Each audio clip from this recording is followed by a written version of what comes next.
সূরা হাশরের শেষ 3 আয়াত শুনুন। বিসমিল্লাহির রহমানির রহিম।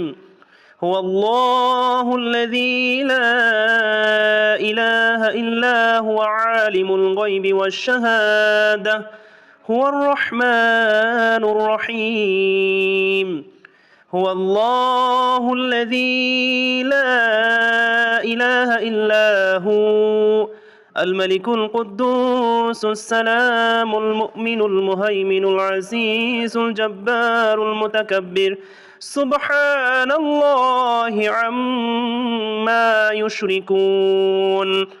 هو الله الخالق البارئ المصور له الأسماء الحسنى يسبح له ما في السماوات والأرض وهو العزيز الحكيم.